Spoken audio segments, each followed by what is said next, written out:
Sudarshan Prayag team आज से एक नई कदम की ओर बढ़ रहा है और अब से हर संडे एक स्पेशल लोगों से मुलाकात और उनकी जीवनी जानने का अनुभव आप लोगों को मिलेगा। प्रधान की कहानी, अपनी जुबानी, फर्श से अर्श तक की पूरी कहानी। आइए मिलवाते हैं खास मेहमान से। आज के मेहमान हैं कपूरी बड़या के लगभग 39 साल की उम्र में इन्होंने क्या खोया और क्या पाया। यहाँ के प्रधान अंजू वरुण कुशवाहा से। जी, मैं आज एक प्रधान के शख्सियत से एक नए उभरते हुए जो है प्रधान जी हैं हमारे, जो कि अभी नवयुवक हैं। उनका जीवन जो है किस प्रकार से गया है, गुजरा है और इस मुकाम तक पहुँचे, आप उनसे मिलवाना चाहेंगे। हमारे दर्शकों से सबसे पहले हम प्रधान जी का परिचय जानेंगे। अपना परिचय बताइए आप। जी, सबसे पहले तो हम आपके सुदर्शन न्यूज़ चैनल के सभी दर्शकों को और चैनल के सभी पदाधिकारियों का हार्दिक स्वागत अभिनंदन वंदन करते हैं। और हम आप लोगों के आभारी हैं कि आप लोग इतने जीरो ग्राउंड के लेवल तक रिपोर्टिंग करते हैं, हमारे देश प्रदेश की गांव की समस्याओं को पटल पे रखते हैं, जहां से हमारे देश के नेता प्रतिनिधि सब समस्याओं को जान समझ सकें। तो बहुत बहुत धन्यवाद आप लोगों का। हम ग्राम पंचायत कपूरी बढ़ैया से प्रधान प्रतिनिधि श्री अंजू वरुण कुशवाहा। हमारा ग्राम पंचायत विकासखंड कुरांव जनपद प्रयागराज के अंतर्गत आता है। यही कोई नियर अबाउट 3035 आबादी वाला हमारा गांव है, जहां पे मतदाताओं की संख्या लगभग 2200 है। और बहुत ही कम उसमें कम एरिया में कह लीजिए, कम जगह में हमारा ग्राम पंचायत है। बहुत बड़ा रकबा नहीं है, नहीं बहुत बड़े बड़े लोग हैं, बहुत सिंपल से लोगों का ये हमारा गांव है। तो इसी तरीके से ग्राम पंचायत की जो स्थिति है चल रही थी। अच्छा, आपको प्रेरणा कहाँ से मिली? जी साहब, देखिए, हमें प्रधान ही बनना है। दरअसल मैं बहुत साधारण परिवार से ताल्लुक़ रखता हूँ, बहुत ही साधारण परिवार से ताल्लुक़ रखता हूँ। मैंने गरीबी को, परेशानियों को बहुत करीब से देखा है। मेरा बचपन था, जब मैं पढ़ रहा था, हमारे पिताजी कालीन का काम किया करते थे। उस टाइम में वही 10-20, 50 रुपये का काम होता था। जैसे तैसे करके मेरे पिताजी ने मुझे पढ़ाया। आर्थिक स्थिति बहुत बढ़िया नहीं थी, लेकिन फिर भी उन्होंने हमें अपनी हैसियत के हिसाब से पढ़ाने की पूरी कोशिश की। और हमने जो भी मेरे स्तर से लगा कि हमें पढ़ना चाहिए, हम पढ़ाई लिखाई किए। बहुत बचपन से 12-13 साल की उम्र से हम भी, चूँकि पिताजी हमारे कालीन का काम करते थे, तो हमने भी कालीन का काम सीखा। और आज भी हम कालीन का काम, अभी तो 4-6 साल से बंद कर दिए, नहीं करते थे। परेशानियों को देख करके मुझे लगा, हम इतने करीब से देखा है हमने मुसीबत को, कि जब कोई कहता था कि मोटरसाइकिल है, 4 व्हीलर है, तो ऐसा लगता था जैसे हवाई जहाज़। मोटरसाइकिल मतलब हवाई जहाज़ सा लगता था। इस स्थिति में हम लोग जीवन काट रहे थे। बचपन कैसा गुजरा? जी, बचपन साहब अब क्या बताएं, वही तो बता रहे हैं। गरीबी की वजह से हम पढ़ने जाते थे। उस टाइम में 5 रुपये पर मंथ का फीस लगता था। और हमारे पिताजी, चूँकि हम 2 भाई 1 बहन के परिवार, तो हमारा हालांकि सीमित था, लेकिन वो फीस, कपड़ा, ये सब कुछ एकत्र कर पाना बहुत मुश्किल सा काम था। कोई जॉब थी नहीं। पिताजी हमारे बहुत पढ़े लिखे नहीं थे, साधारण थे। ज़मीन कुछ थी नहीं, वो वही 1-आध बीघा के आसपास ज़मीन थी। तो मैं जब स्कूल जाता था तो जैसे बच्चे आते थे, घर से पूरी व्यवस्था उनको मिल के आती थी। हमें पता चला 4 कापी किताब की ज़रूरत है, तो 2 कापी है नहीं। घर पे आते थे, पापा को बोलते थे, व्यवस्था नहीं हो पाती थी। उनकी परेशानियों को देख करके मन ही मन ये सवाल उठता था कि ऐसे किस क्षेत्र में काम किया जाए कि अब हमारे पिता जैसे तो तमाम गाँव देश में लोग पढ़े हैं।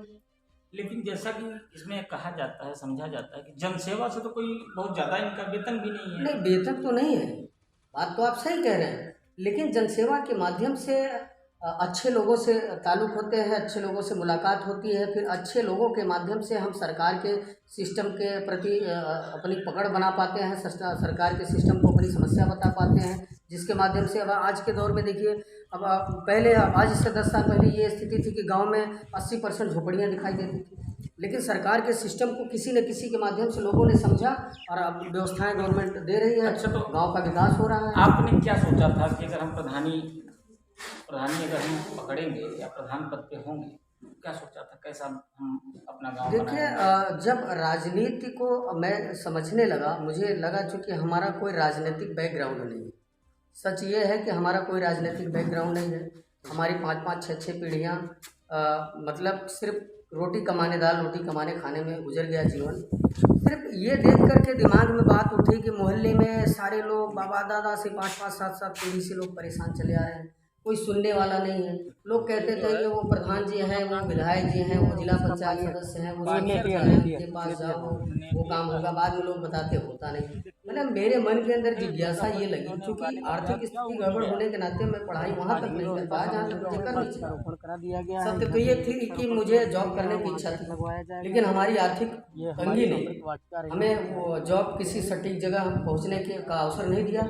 लास्ट में फिर मैं जनसेवा में आया, घर का कामकाज गृहस्थी में जब जुड़ा तो मुझे ये लगा कि हम तो परेशान हैं, लेकिन और हमारे जैसे जितने लोग परेशान हैं उनकी समस्याओं का समाधान किस तरीके से किया जा सकता ये कहना चाहूँगा कि आपको खुशी कहाँ मिलती है?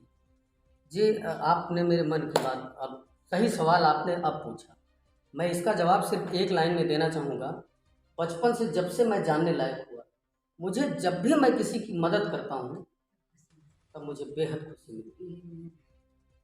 इतनी खुशी मुझे कभी अपने जीवन में अभी तक, जैसे कहते हैं ना लोग शादी होती है तो खुश होते हैं, कोई प्रोग्राम होता है, जब भी मैं किसी की मदद करता हूँ तो मुझे इतनी खुशी मिलती है, दिल एकदम गदगद हो जाता है कि हमने आज बहुत बड़ा भंडारा किया, बहुत बड़ा यज्ञ किया।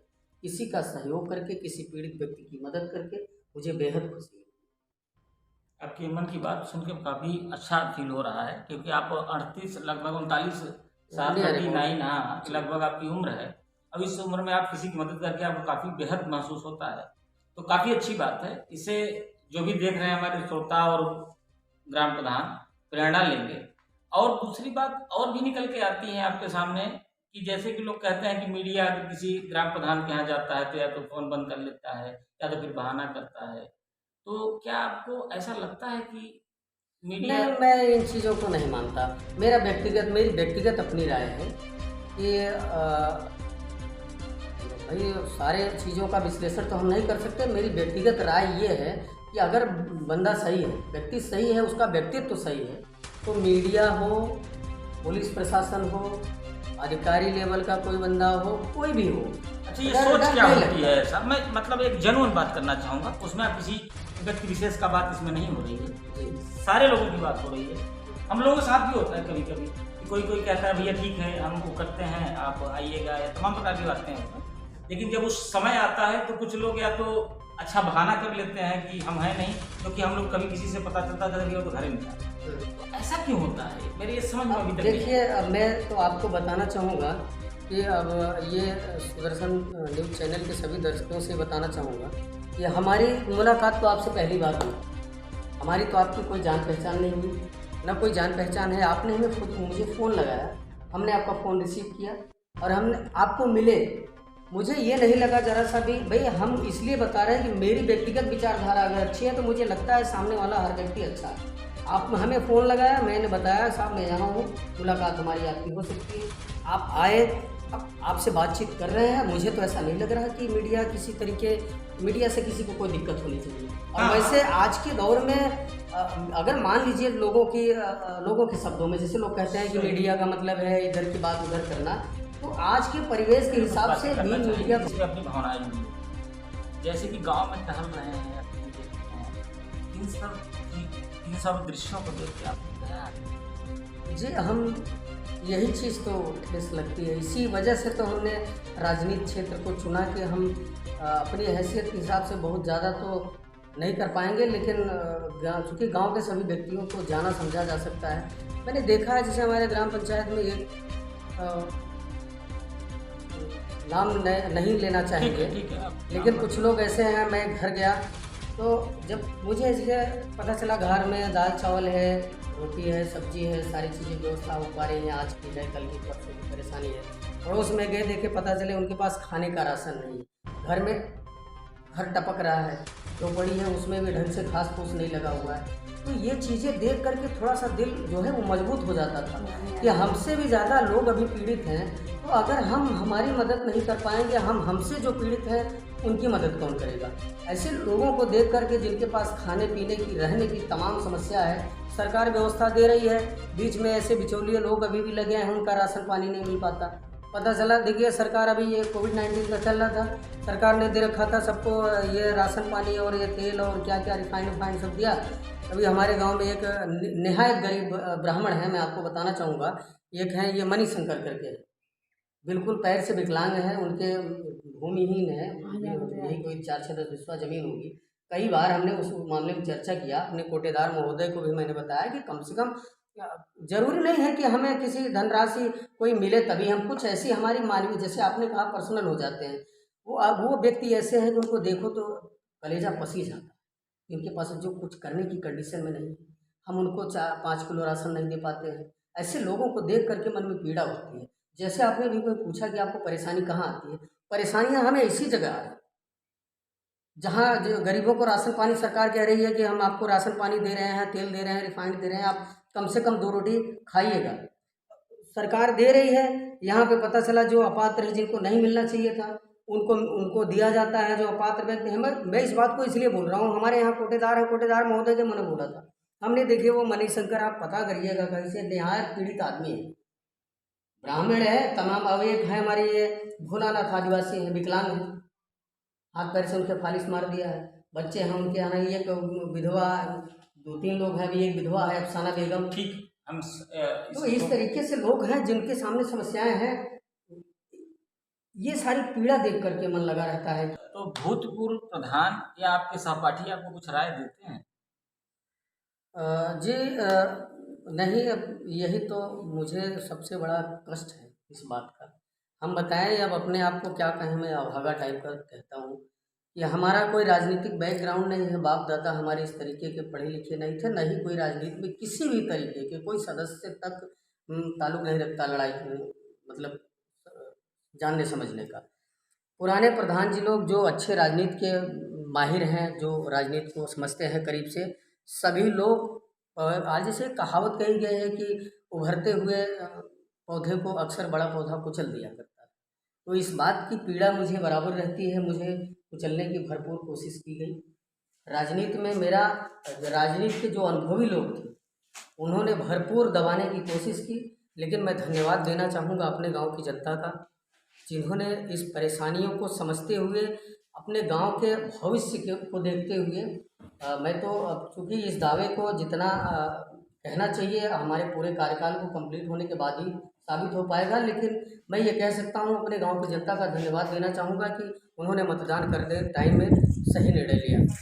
जी, अच्छा, बाकी बातों में तो बहुत कुछ है, लेकिन आपसे एक चीज़ और कहूँगा कि अभी आपको कहाँ कहाँ दिक्कत आती है?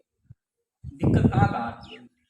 जी, दिक्कत कुल मिलाकर यही है कि भाई मैं अभी राजनीतिक कोई अनुभव नहीं, बिल्कुल नया सा व्यक्ति, सब कुछ अपने से जानना समझना है।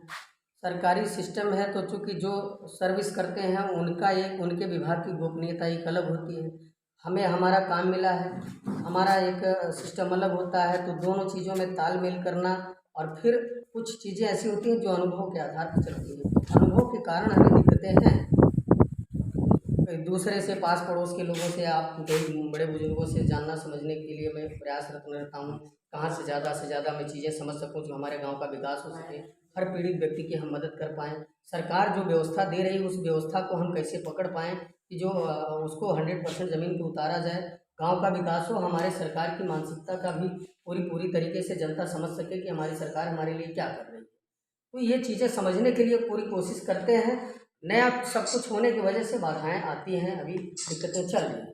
और कुछ आप बोलना चाहेंगे, कुछ संबोधन करना जी, चाहेंगे? बस संबोधन करने का यही है कि हम अपने ग्राम वासियों से, कपूरी बढ़ैया के सभी सम्मानित मतदातागण और सम्मानित नागरिक, माताएं बहनें जो भी हैं, बड़े बुजुर्ग, यंग युवा भाई, सभी लोगों से हम ये कहना चाहेंगे कि विश्वास आप लोग बना के रखिएगा।